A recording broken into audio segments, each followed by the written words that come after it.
County, Florida. Unfortunately, that's the case in West Metro, but the good news is this person has been removed from under this SUV on Six Flags Drive just north by 20. They have been transported to a local hospital via ambulance. So as you can see, multiple emergency crews are still working the area affecting the I-20 westbound ramp to Six Flags Drive and the northbound traffic on Six Flags Drive. So it is causing a bit of delay as you head through this area. I'm Margo Johnson, Foxside, Trend Saver Traffic. Thank you, Margo. And Atlanta man is the second most Atlanta person to die or leave after being shot by a taser gun. 46-year-old Marilyn Love Smith died on Sunday, 6 hours after a police deputy used a taser to subdue him, turned off their magic.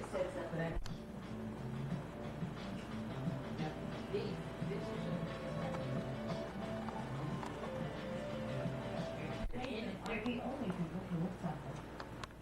When Cassandra Blue's schizophrenic brother became... You didn't have one to graduate this year, did you?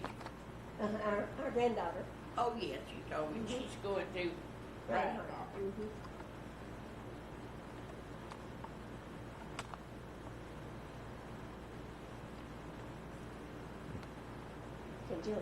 She needs to move in behind him a little more. Get you this kind of in the corner. Is that better? That looks, yeah, that looks like it'll be better. You gonna sit in that chair or you gonna sit straight up? Oh, I can't see that screen. Straighten. What do you want? Can you have the hand in the finger? I think so. Play pose.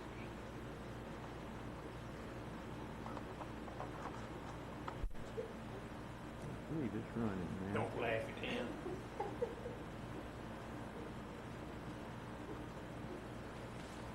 I believe I've got it. Okay. This is June 3rd, 2004. We're at the home of Fredrick Marvin Shiflett, also known as Jack Shiflett, who was born August 23rd in 1919, and his wife, Jo, is with him.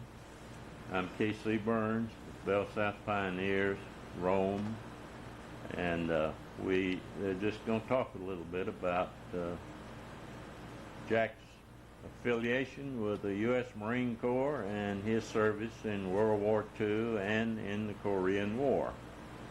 And Jack, I had a book with me there that said you joined the Marine Corps with the Georgia platoon, a special all-Georgia platoon. All Atlanta, Georgia started with, yeah. Okay, all Atlanta, Georgia, North Georgia Atlanta. particularly. Well, it's Rome and Atlanta North. Okay. We had some from Atlanta all around. Okay, and platoon is about, what, 130? No, there was 63 of us. 63, that's right, it was smaller than that. I was in one myself and I've forgotten, but it was just about 63 men in that platoon. And Jack and one other I have known through my affiliation with the U.S. Marine Corps Reserve and some active duty time. Jack, how did you happen to decide to join the Marine Corps? Well, I knew I was going to run into it sometime or another, and if I was going to be in there, I wanted it in the best. So I joined the Marine Corps and come down and hand my wife the paper now to sign them. She like fell out of the... Okay, you were already married then? I was married, yeah. Okay. I'd been married a year or more.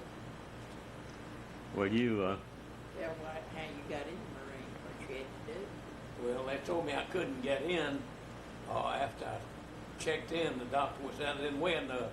So I ate bananas and drank water all that night. The next day I weighed enough to get in. You were determined to get in the Marine Corps. The question that says, were you drafted or did you enlist? There's no question about that. You enlisted and you wanted to get in the Marine Corps. Why'd you pick it out, other than I think you told me you thought it was the best, and I agree with you. It well, is. I did. It was the best, and I just Okay. Well, this was, as I said a little bit ago, an all Georgia, North Georgia platoon. And I believe that from the picture I saw that y'all were going to San Diego. We went to for San Diego. boot training. West Coast Marine, Hollywood Marine. Tell me about your boot camp. What did it feel like, and what did you think about it? Well, it was something new. Cussing and fussing, you couldn't breathe without somebody being down on your neck. And naturally, like I am, I got into one or two scraps with guys, but the guy turned his head when we did that. Except at one time I got into one, and they put the boxing gloves on us, and I didn't have a chance. He was around 6 foot and something, and here I was like I am. I didn't weigh but 125 pounds when I went into boot camp. And so he worked me over. All he did was stand back and just punch me. He didn't have too hard a job to do No, it, he was did big he? guy.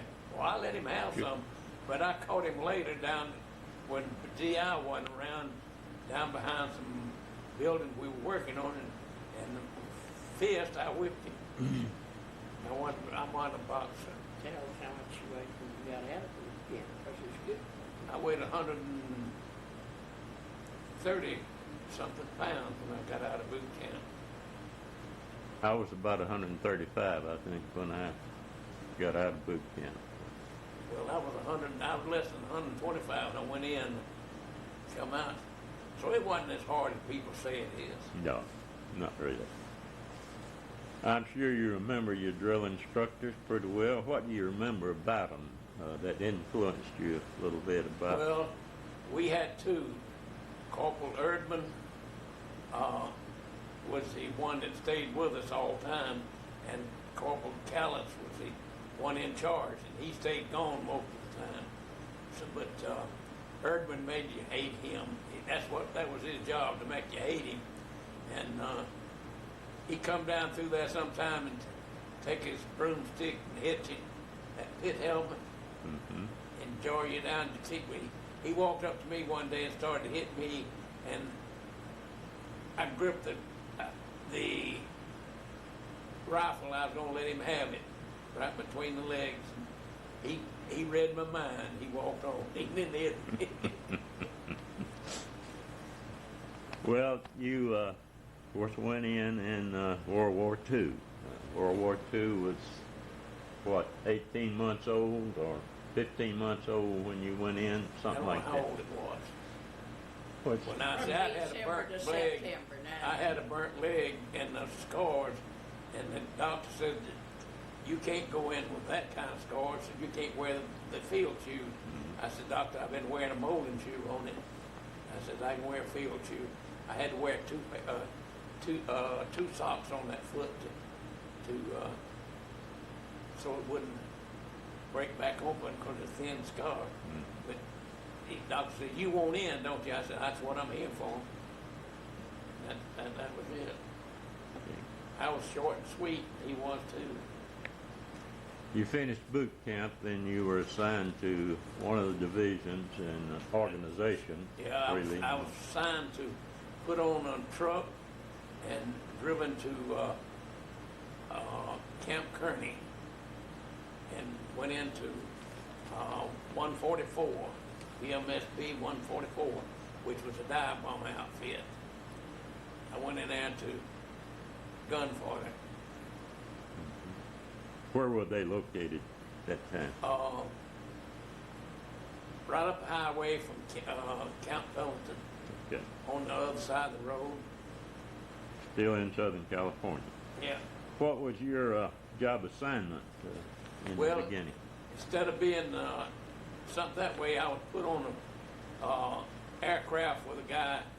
He was a crew chief, and I was one of the cleanup crews, and I stayed with it. And then they were packing up to go overseas when I got in the outfit. and we were just filling in. The day that we pulled into and started over the side of the ship, my sergeant was there. He was big, about 6'2", and he threw those lanky legs of his over, and I come behind. I said, well, I've been in the Marine Corps 3 months now, today. And he, what? He said, if I'd known that, you wouldn't have come with us. I said, well, I didn't want you to know. So you are on the way overseas. I was already overseas. I was, of course, slipping from one ship to another one. Okay. What was the organization? What division were you assigned to then? We were in the 1st Marines, the MSB. The MSB, I think it means out of the air.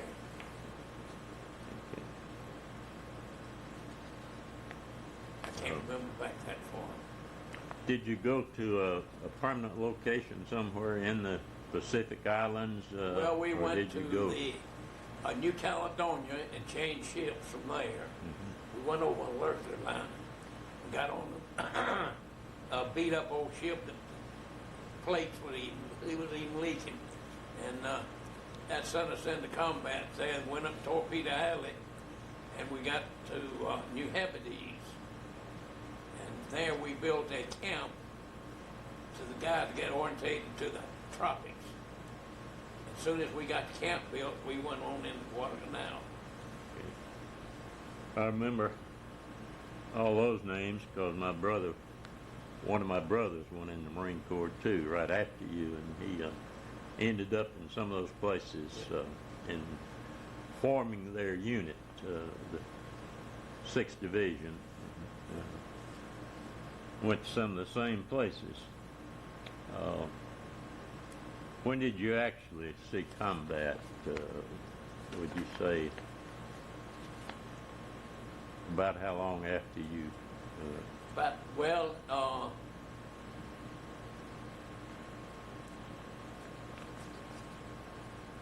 I guess it was about 4 months, 5 months after I was in there. Okay. I couldn't tell you because I can't remember.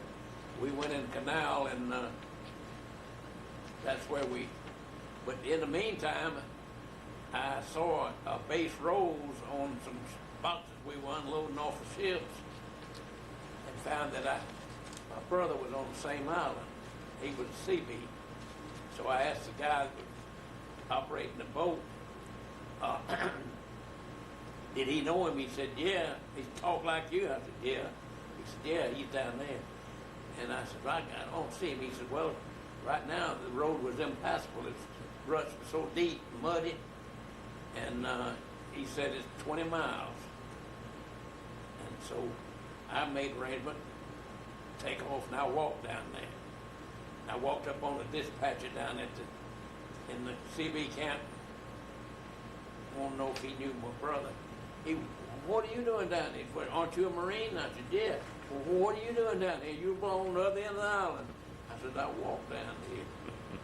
But I ran into wild animals, and on the way down, I didn't know where I was going, what I was doing. I just followed that road. I got scared. I didn't know I could draw a 45 as fast. When I first went around the bend, I was saving my flashlight, and I run up on 4 little colts. And boy, they tore the place up, and I did too.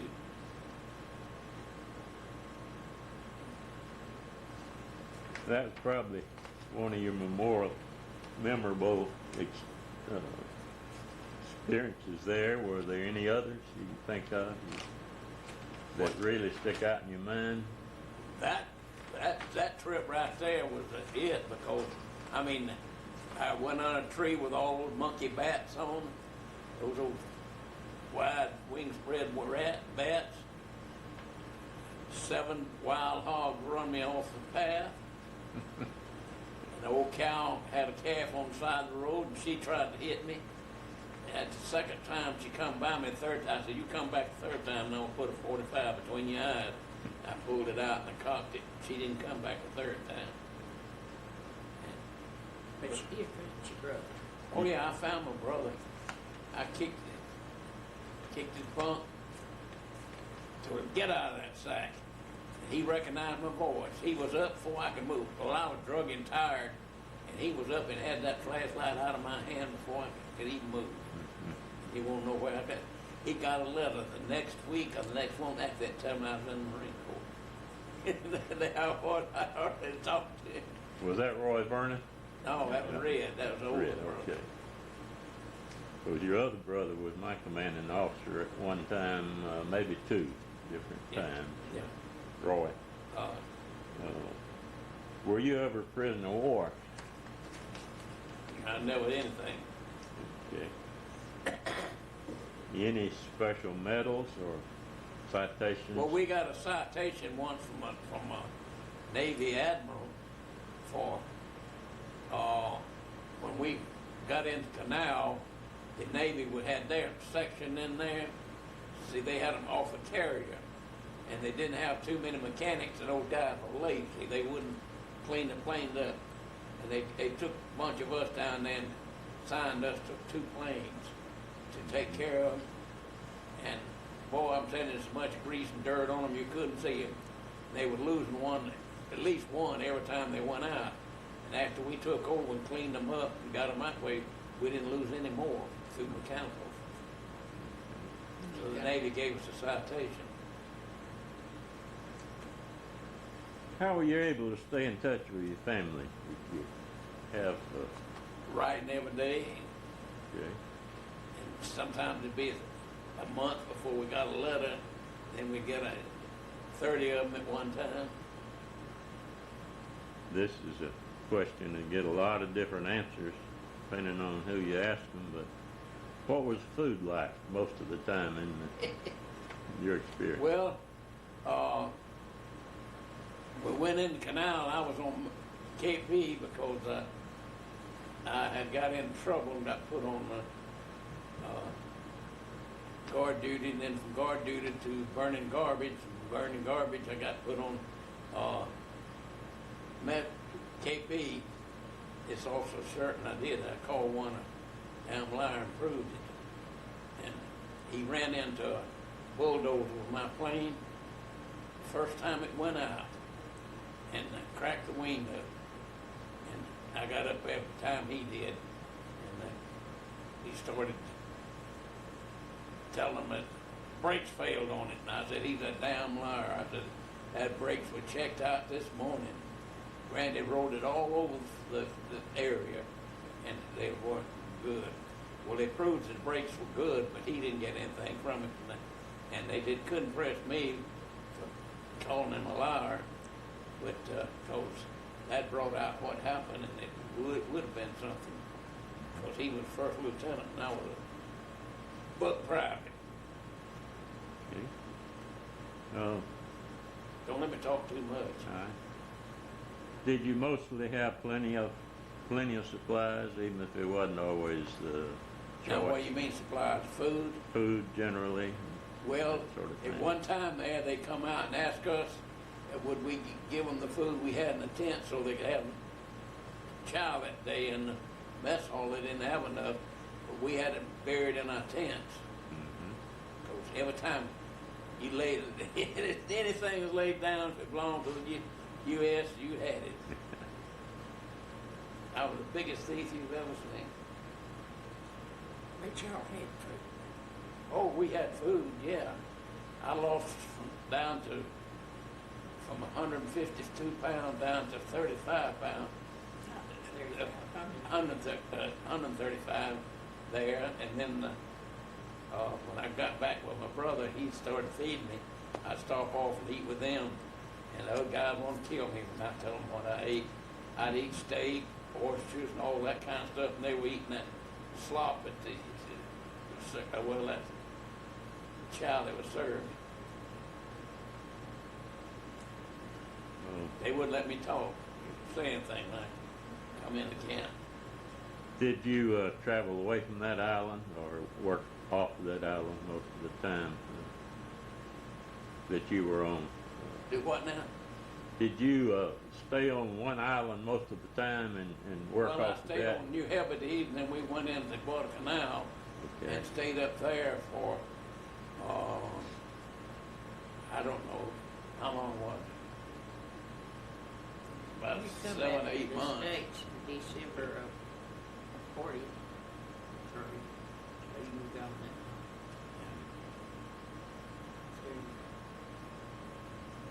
I can't remember when we got out. Yeah, but you were They, back to they brought us into the States and reformed another outfit, put us aboard carriers. Since you back. And sent us back overseas. Did you ever get any entertainers that came into the area?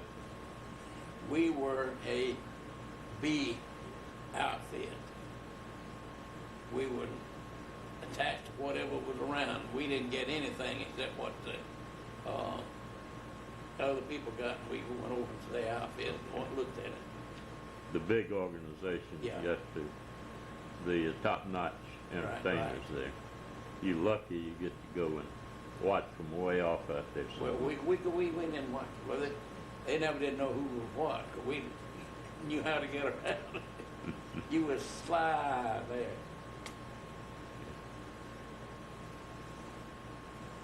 Did you keep a personal diary while you were there? No, Just some things you can't forget. no, I just didn't keep any diary at all. Do you recall the day that the war was over and when you felt like you would probably get some relief? Well, the funny part about it, I was in San Diego when the war ended, and they shipped me back overseas, even though I had points enough to get out. I was a staff sergeant then, and I had enough points to get out, but they shipped me back overseas, and I went all the way to Okinawa, and that's after that typhoon where I got out. Mm-hmm. Okay. What's that what happened? Did you work or did you go to school somewhere after you got out? I went to work because I had a wife, and we didn't have anybody to take care of us. No, I understand that. Tell about what happened in Tennessee, the Oh. last trip overseas. That typhoon that came in there, and, you got room on there for that? We were in the bay there, and they sent all the ships out. And we went into the South China Sea, and it was a minefield. The blue DE's destroyer was supposed to be taking care of us, and he was underwater more than he was on top. What waves? And I was sergeant of the guard. And they told me, said, go tell the guys, if the plane breaks loose, let it go. Don't even try to save it. And I started around there, and you ever seen a buckle ship in a wave? I hit and I went over. I caught my elbow on the rail. I slid along and thrown back against the bulkhead and hit inside, and never did hit the water. Two little Navy guys on gun watch come running up. Are you hurt, Sarge? I said, no, and I couldn't hardly breathe, but I wasn't going to tell them that. But one way it pitched you back on the ship. It pitched me back. It picked me back up. That's where I hit the wall, hit the bulkhead. Didn't feel good, I think. Well, after you got out of Marine Corps World War II, I happen to know you a little bit after that, because I joined the Marine Reserve up in Rome, and you were already in it, and you were, I think, tech sergeant at that time, and gunny you had sergeant. later, after we mobilized in the Korean War, went back to Camp Lejeune and did some training up there. I think you became first sergeant. Okay. Not my choice. Yeah, I remember that you became that. I remember when Colonel you, Hooper did that. I remember when you were gunnery sergeant up there, because I hooked up the sound equipment to the guns sometimes. That's what I was in there. I remember that. And then you became a first sergeant, and I think got sergeant major rating before you left. But didn't you also go into Korea? No, I didn't go in Korea. They wanted us to, well, I made my master sergeant right before I got out. The warrant was already from Washington. I passed the test, and they gave it to me. Okay. And they told me that I was a master sergeant. And I had to sew the stripes on to get my discharge. So I hadn't even sewed the stripes on. Okay. And, but I didn't want it because I didn't want to stay in the office. That killed me. I want to be back out in the field as a gunny sergeant. What did you do after you came back home? Because you knew you would come to Korea. Do what? What did you do after you came out of the Marine Corps then?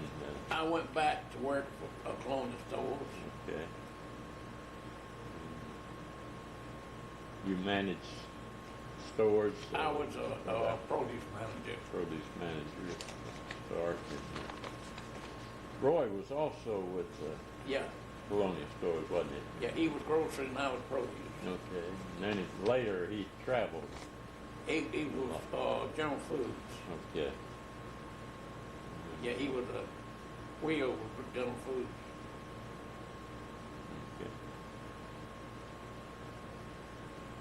Do you make any close friendships that you still have years back? Well, I had a friend that died here about a couple of years ago in Tifton. We went down for the funeral that I was with there. We lived together out there, his wife and my wife and all. Well, real good friends too. And I've run into a few of them, but not many. That's all. It's been a long time. That's been a long time. That's right.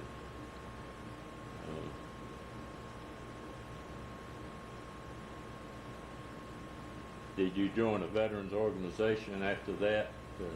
I think I joined the, one of them there, Cap Hicks was the head of it, which I don't remember which one it was.